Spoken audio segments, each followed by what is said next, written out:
نجیب دیوخانی نے ایک حوالہ پیش کیا مطالعہ پاکستان سے۔ یہ تنظیم المدارس کے نصاب میں شامل ایک کتاب ہے، اور اس کتاب کے اندر کچھ واقعات بطور حکایت کے نقل کیے گئے، اور بعد میں اسے ٹھیک بھی کر لیا گیا، درست بھی کر لیا گیا۔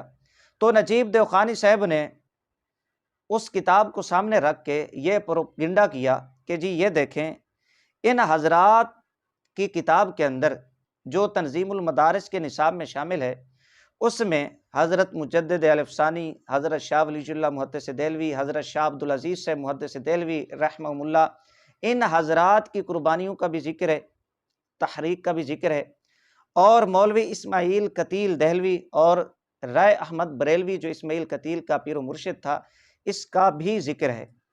تو نجیب دیوخانی صاحب نے یہ کہا کہ جی اسماعیل کتیل اور مولوی رائے احمد بریلی یہ حضرات بھی آزادی ہند کی تحریک کے بڑے مجاہدین میں سے ہیں، ان کی خدمات کو انہوں نے تسلیم کیا ہے۔ ایک بات یہ کی۔ دوسرے نمبر پہ پھر یہ کہا کہ جی پاکستان کو 61 سال ہو گئے بنے ہوئے، تو سن 2004 میں انہوں نے یہ واقعات نکال دیے، چیپٹر کے چیپٹر اڑا دیے، اور کہا کہ جی یہ غلط لکھا جا رہا تھا تو اس لیے ہم نے ٹھیک کر دیا۔ تو ان کو زیادہ سمجھے، 61 سال تک انہوں نے یہ بات تسلیم کی، اب انہوں نے اپنی کتب سے یہ بات نکال دی۔ دوسرے نمبر پہ یہ پروپگنڈا کیا، شور کیا نجیب دیوخانی صاحب نے اپنی جہالت کی بنا پہ۔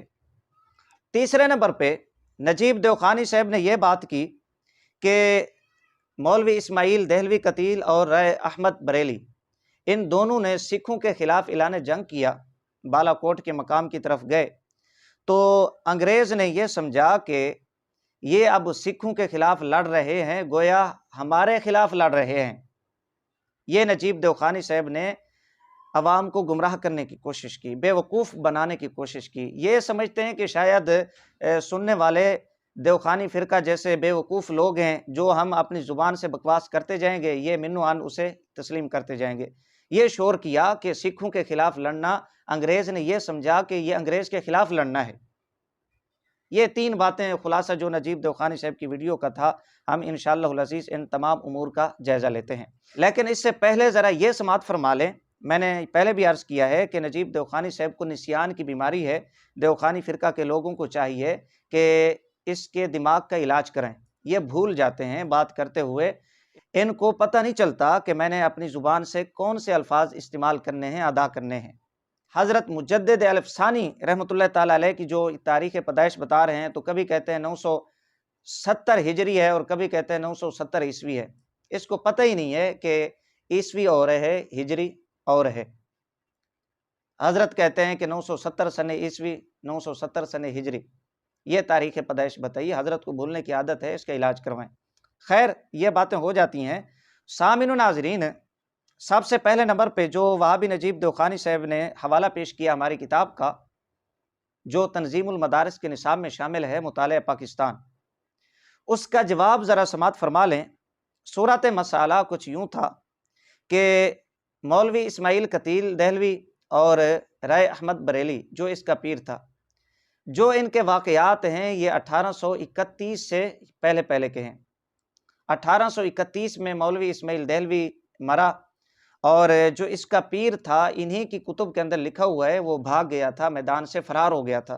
رائے احمد بریلی جس کو یہ شہید بھی کہتے ہیں اور بہت بڑا مجاہد بھی کہتے ہیں، جبکہ انہی کی کتب کے اندر موجود ہے کہ وہ بعد میں زندہ دیکھا گیا لوگوں کو، وہ وہاں سے بھاگ گیا، فرار ہو گیا۔ خیر، بتانے کا مقصد یہ ہے کہ یہ واقعات 1831 سے پہلے کے ہیں۔ تو اب رائے احمد بریلی کے جو سوانح نگار ہیں، مولوی اسماعیل دہلوی کے سوانح نگار ہیں، جن میں مرزا حیرت دہلوی حیات طیبہ والا، یہ دیوبندیوں کا بھی معتبر مستند مورخ ہے۔ اگر کوئی دیوبندی اس پہ اعتراض کرے گا، کسی کو خارش ہوئی، کیڑے نے تنگ کیا، تو انشاءاللہ العزیز اس کے کیڑے کو مارنے کے لیے میرے پاس بطور سپرے کے حوالہ جات موجود ہیں، وہ پیش کر دیے جائیں گے۔ اسی طرح مولوی جعفر ہو گیا، حیات سید احمد والا، اور جو دیگر متقدمین مورخین ہیں رائے احمد بریلی کے اور اسماعیل کتیل دہلوی کے، ان تمام نے یہ باتیں لکھی ہیں کہ رائے احمد بریلی اور اسماعیل قتیل یہ انگریز کے ایجنٹ تھے، یہ انگریز کے خلاف لڑنا نہیں چاہتے تھے، یہ انگریز کے خلاف لڑنا نہیں چاہتے تھے، بلکہ انگریز ان کی مدد کرتا رہا، ان کی معاونت کرتا رہا، جس طرح کے ایک دو حوالہ جات میں انشاءاللہ آگے جا کر پیش کروں گا۔ تو 1831 اور جو ان کے متقدمین مورخین ہیں، سوانح نگار ہیں، وہ تمام کے تمام یہ لکھتے ہیں کہ یہ انگریز کے ایما پر لڑتے رہے، انگریز کے ایجنٹ تھے، انگریز کے ٹٹو تھے، انگریز کے یہ وظیفہ خوار تھے، انگریز ان کی مدد کرتا رہا۔ 100 سال تک کم از کم یہی تاریخ رہی کہ یہ انگریز کے ایجنٹ انگریز کے حق میں لڑتے رہے، انگریز کے خلاف انہوں نے لڑا نہیں ہے، یہ انگریز کے مخالف نہیں تھے، انگریز کی حکومت کو یہ اچھا سمجھتے تھے۔ 100 سال کے بعد مولوی غلام رسول مہر آیا، اس نے کتاب لکھی، یہ میرے سامنے کتاب پڑی ہوئی ہے، اس کتاب کا نام ہے سید احمد شہید، جس میں سید احمد رائے بریلی کے حالات و واقعات لکھے، اسماعیل دہلوی کے حالات و واقعات لکھے۔ تو اس نے آ کے وہ جو 100 سالہ تاریخ تھی اسے بدل کے رکھ دیا۔ کیا کہا؟ الفاظ کی ہیرا پھیری کرتے ہوئے اس نے کہا کہ جی یہ انگریز کے مخالف تھے، ان کو موقع نہیں ملا انگریز کے خلاف لڑنے کا۔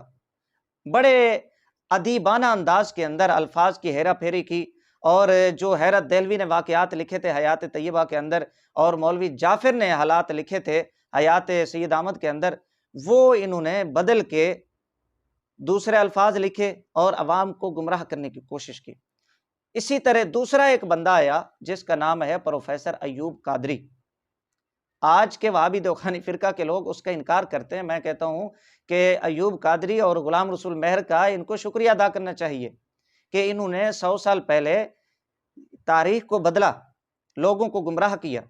تو اب 1947 میں پاکستان مارز وجود میں آیا، تو پاکستان مارز وجود میں آنے کے بعد جو اس وقت کے مورخین تھے انہوں نے پاکستان کی تاریخ لکھتے ہوئے وہ واقعات لکھے اپنی کتب کے اندر جو مولوی غلام رسول مہر اور پروفیسر ایوب قادری نے لکھے۔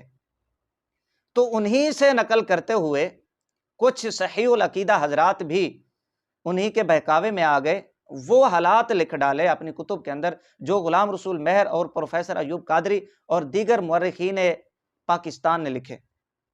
یہ تھا تنظیم المدارس والی کتاب کے اندر جو مواد۔ اچھا، بعد میں اسے ٹھیک کیا گیا، درست کیا گیا۔ جو اسماعیل قتیل کے سابقہ متقدمین مورخین ہیں، سوانح نگار ہیں، حیرت دہلوی حیات طیبہ والا، اور مولوی جعفر حیات سید احمد والا، اور سر سید احمد خان، ان کی کتب کو سامنے رکھتے ہوئے جو تنظیم المدارس کے نصاب میں شامل کتاب ہے، اسی کے مطابق پھر وضاحت کے ساتھ ان کی جو یہ باتیں تھیں ان کا انکار کیا گیا اور ان واقعات کو، حکایات کو نکال دیا گیا۔ یہ تھی حقیقت، جس کو نجیب دیوخانی صاحب یہ کہہ رہے تھے کہ 61 سال میں یہ تاریخ انہوں نے تسلیم کی، ان کی خدمات کو تسلیم کیا، حالانکہ اس جہل کو اتنا پتہ نہیں ہے کہ تنظیم المدارس کو کتنے سال ہو گئے بنے ہوئے۔ کیا یہ پاکستان بنتے ہی تنظیم المدارس بن گئی تھی کہ یہ تنظیم المدارس کے نصاب میں یہ کتاب شامل ہو گئی اور 61 سال سے یہ تسلیم کی جا رہی ہے؟ اس جاہل بے وقوف کو اتنا پتہ نہیں ہے۔ تو جب ان کی تصحیح کر لی گئی، درستگی کر لی گئی، اب اعتراض کس چیز کا ہے؟ اچھا، الٹا کہتا ہے کہ انہوں نے تسلیم کیا۔ کسی غلطی کو درست کرنا یہ تسلیم کرنا ہوتا ہے؟